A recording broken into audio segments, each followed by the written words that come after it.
Retour sur le plateau de la feuille de match pour cette grille qui vaut 500 000 €. Vous la validez dimanche avant 8h55 et vous gagnez donc tout ou partie de cette cagnotte. La grille s'affiche à l'instant sur votre téléviseur. On va la regarder ensemble et on va la décrypter avec Maître Pascal Bon, Patrice Basile et Ronnie Béral. Lyon-Lille, Angers-Monaco, Lorient-Bordeaux, Rennes-Dijon, Strasbourg-Nantes, Lens-Nîmes, Man City-Tottenham, Leeds United-Man U, Leipzig-Stuttgart, Fiorentina-Juventus et Inter de Milan et l'AS Vérone.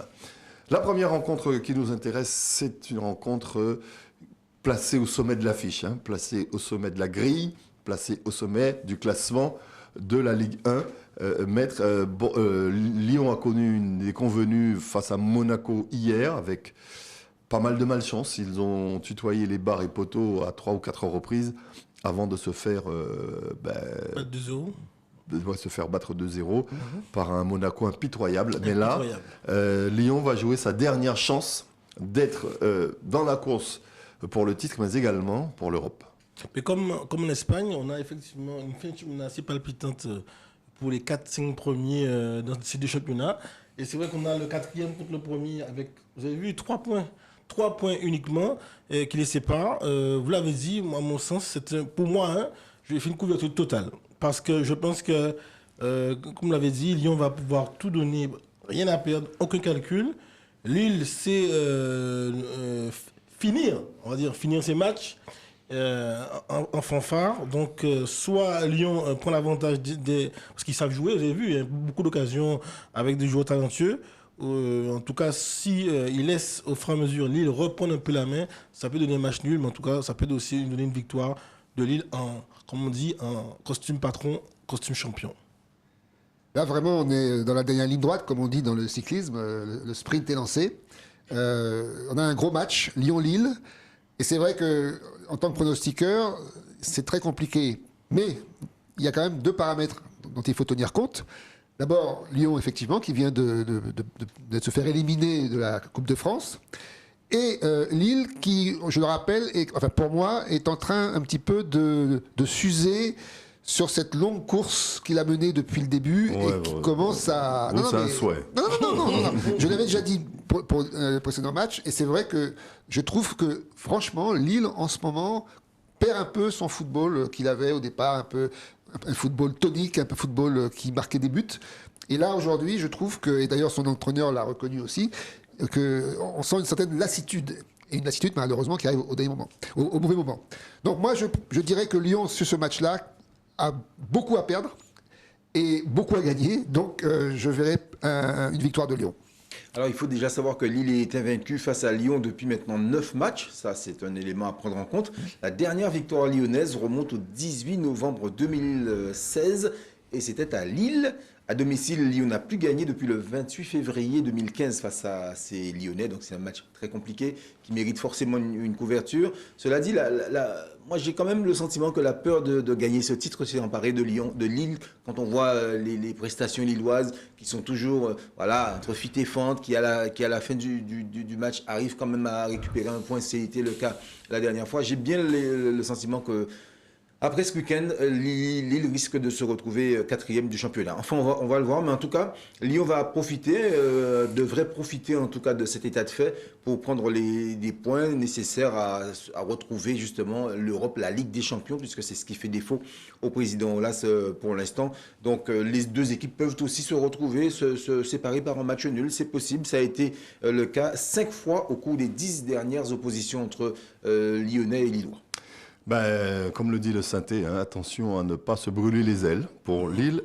Lyon et Lille. Le bourreau de Lille, le bourreau de Lyon, c'est Monaco. Monaco se déplace à Angers avec ce qu'on peut qualifier d'un parcours princier pour l'instant. Exactement. Un parcours de champion de TGV et avec Angers qui vient de prendre une claque en courrière.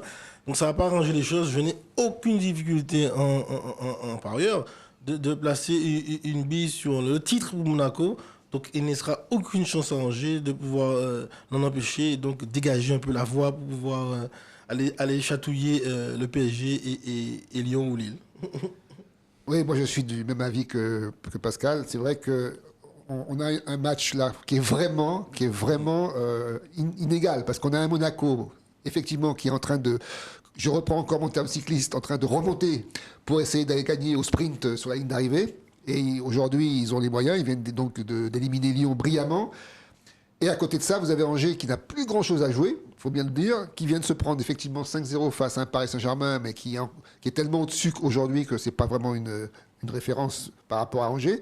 Et je pense qu'Angers aujourd'hui, ils n'ont plus envie, comme ils avaient envie de se mettre, puisqu'ils sont sauvés et que face à un Monaco des grands jours, ça va être compliqué pour eux. Donc logiquement, je mise sur Monaco. 75% des parieurs voient une victoire des Monégasques en terre angevine. Depuis 2016, depuis même janvier 2016, Monaco a toujours gagné à Angers. Les Monégasques qui visent, on le sait très clairement aujourd'hui, le titre, ou encore une place dans le top 3, ça c'est au moins ça, ils vont manger tout cru ces Angevins. Il faut savoir aussi qu'Angers reste sur une série de 2 victoires d'affilée en championnat, plus celle d'hier en Coupe de France, et Monaco sur une série de 4 matchs, donc 4 victoires de rang en championnat, et bien évidemment ce match également en Coupe de France. Donc les Monégasques, pour qui tout va bien, vont écraser les Angevins. Le match numéro 3, le match entre Lorient et Bordeaux à l'ouest de l'Éden. Ah oui. Là, on est entre deux clubs, comme on dit, moribonds. Moribonds, et c'est très compliqué puisque forcément, en roue libre, en tout cas pour Lorient, c'est de plus en plus compliqué. Bordeaux, c'est vraiment pas la réussite en ce moment. Ils marquent, mais ils perdent à chaque fois. Mais des deux, je pense encore pour ce que Patrice aime dire, hein, sur le jeu léché, le jeu un peu plus chatoyant de Lorient à domicile, ce qu'on dit entre guillemets, victoire de Lorient pour moi quand même face à ce Bordeaux. Alors, moi je dirais que sur un match comme ça, je mettrais une prime sur l'équipe qui a le plus à perdre. Et à mon avis, aujourd'hui, c'est Bordeaux qui a le plus à perdre parce que Bordeaux commence à voir arriver derrière lui les derniers du championnat. Ça fait longtemps que Bordeaux vraiment traîne sa peine et un football qui vraiment n'est plus, qu'on ne comprend plus. Ça fait un moment qu'on ne comprend plus ce football. Je l'ai déjà dit la semaine dernière, je le répète encore aujourd'hui. Donc j'espère que c'est une équipe qui va arriver sur ce match avec l'envie de se reprendre, de faire quelque chose de bien. Et je pense que sur ce match-là, ils peuvent gagner parce que ils n'ont, comme je disais tout à l'heure, plus rien à perdre, mais aussi ils ont beaucoup à perdre. Donc il va falloir à un moment donné qu'ils se bougent. Bordeaux est aujourd'hui un club à la dérive. Bordeaux a en plus aujourd'hui perdu son actionnaire principal, King Street, qui a lâché les Girondins. 34 confrontations entre Lorient et Bordeaux. Lorient n'a battu Bordeaux qu'à 4 reprises, c'est vrai, dont la dernière fois, un certain 4 octobre 2015. Les Girondins sont actuellement dans le dur. J'en veux pour preuve d'ailleurs leurs 4 défaites consécutives. Et pour aller un peu plus loin, Bordeaux a perdu 10 fois au cours de ses 12 dernières sorties. C'est énorme pour un club de la dimension de Bordeaux. Mais bon, c'est quand même ma grosse cote. Et je fais confiance à l'Union Sacrée Bordelaise et je les vois bien gagner ce match face à Lyon. Restons à Lorient. À Lorient. Restons en Bretagne avec Rennes et qui reçoit Dijon. Dijon qui moribond, on l'a dit, mais là, visiblement, après les derniers résultats, c'est la nuit des morts vivants. Effectivement, ça le donne de réveiller certains parieurs et se dire attention, de temps en temps, on peut mettre une petite bille sur Dijon, la moutarde pète le bon coup, et face à Rennes qui est aussi dans une phase. Je suis pas sûr qu'on mette de la moutarde dans la salade niçoise. En tout cas, ça n'a pas été apprécié, ça n'a pas été digéré. En tout cas, en terre rennaise, on peut compter sur Rennes qui est un petit peu mieux, mais bon, ils ont une saison assez. Comment ça encore, en Dancy. En Dancy, mais on va dire qu'il passe à côté, puisque placez-vous, messieurs, au mois de septembre, on voyait européen, on voyait dans les 4 premiers. Aujourd'hui, Rennes va mieux finir, donc je pense quand même que face à Dijon, on peut avoir soit une victoire de Dijon, soit une victoire de Rennes, pour moi. Alors, c'est vrai que depuis que Genesio a repris cette équipe en main, j'ai l'impression que Rennes a trouvé des couleurs. Rennes a retrouvé un allant qui fait qu'aujourd'hui, ils ont des résultats quand même beaucoup plus intéressants qu'à l'époque.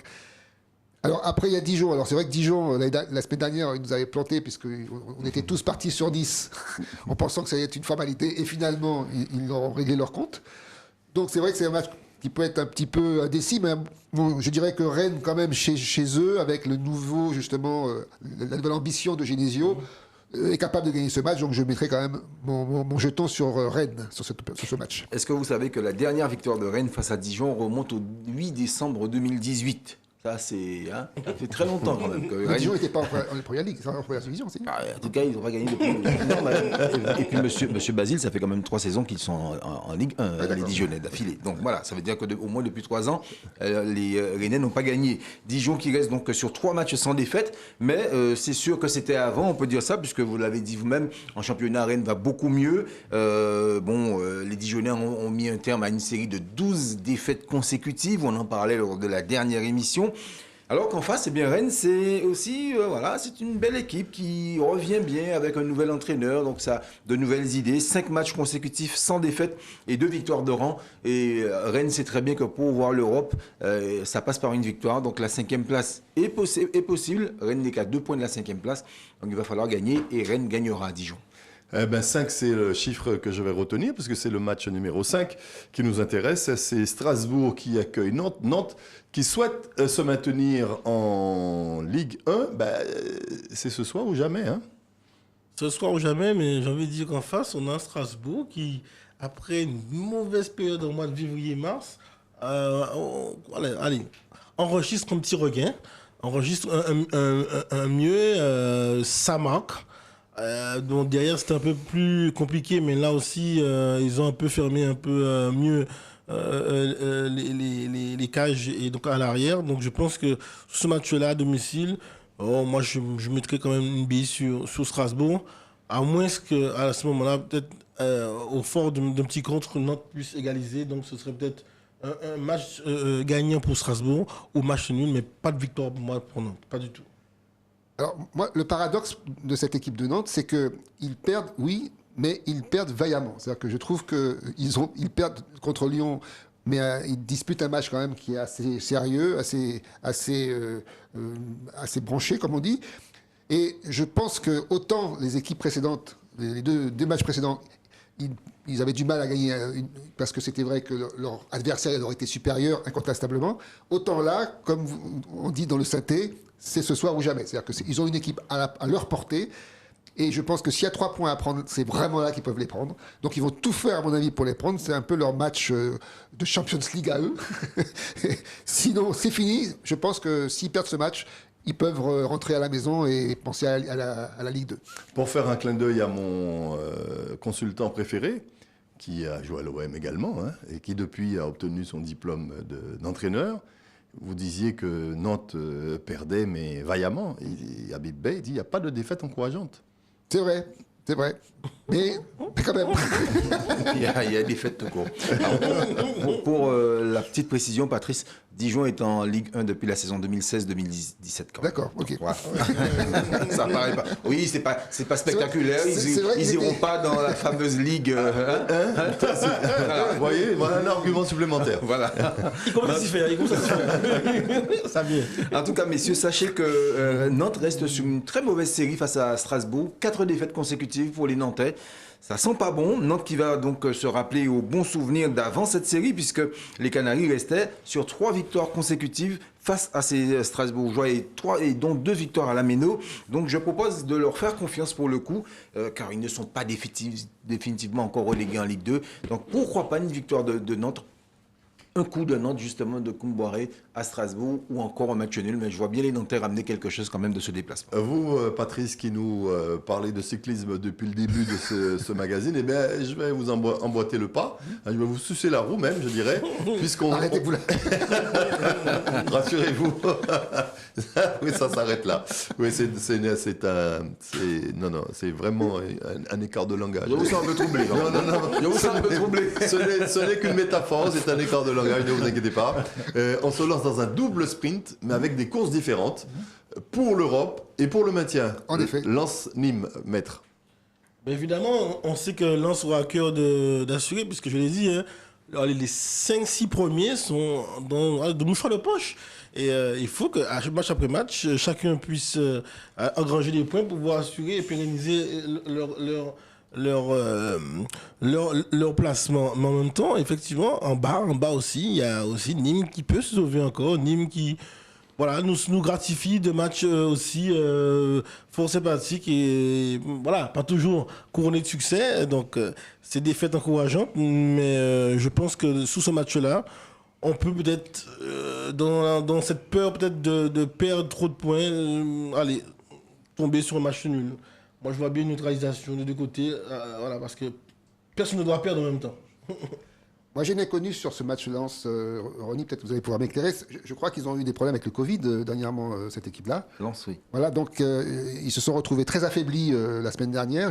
Je ne sais pas si leur infirmerie va leur rendre leurs joueurs clés. Parce qu'ils avaient un bon groupe qui marchait bien jusque-là. Et j'ai l'impression qu'à cause de ce problème-là, ils risquent d'avoir des problèmes en face de Nîmes.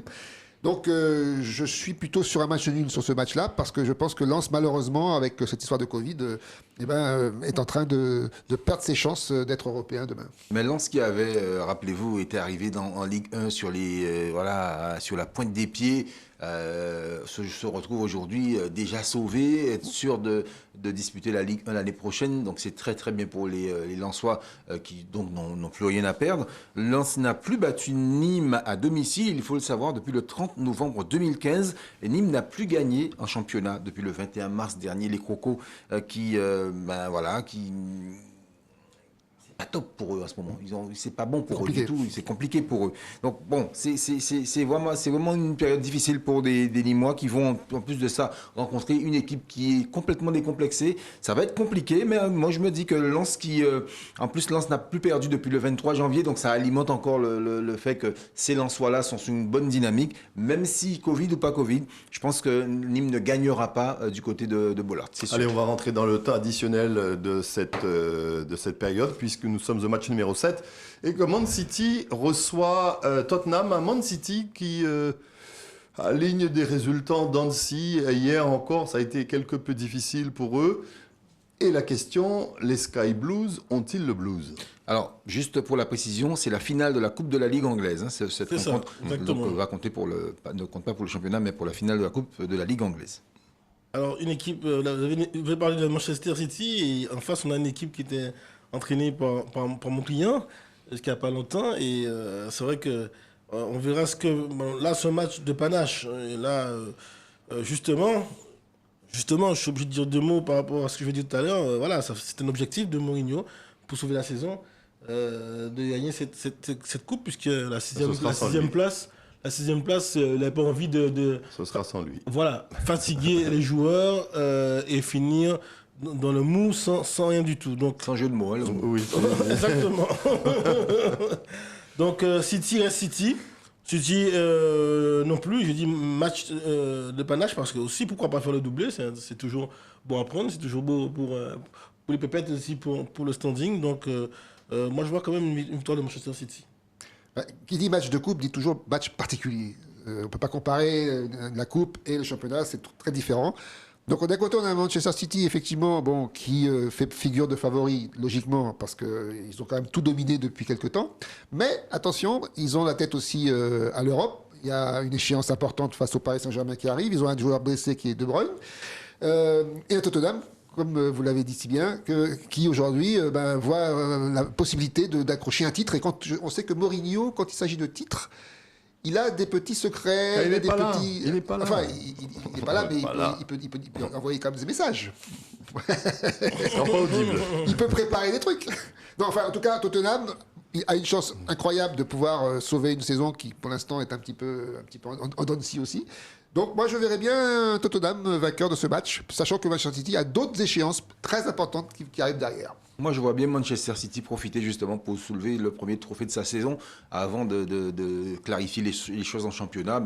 Pourquoi pas prendre déjà Cette Coupe de la Ligue, donc une victoire de Man City possible. Maintenant, c'est sûr que c'est un match de coupe, donc assez compliqué à décrypter. Tout est possible avec la nouvelle dynamique insufflée par le nouvel entraîneur de Tottenham. Il faut savoir quand même qu'il y a eu 109 confrontations entre les deux clubs, 44 victoires de City, 22 matchs nuls. Et tenez-vous bien, messieurs, 43 victoires de Tottenham. Donc c'est assez équilibré. À mon avis, dimanche à 11h30, eh bien...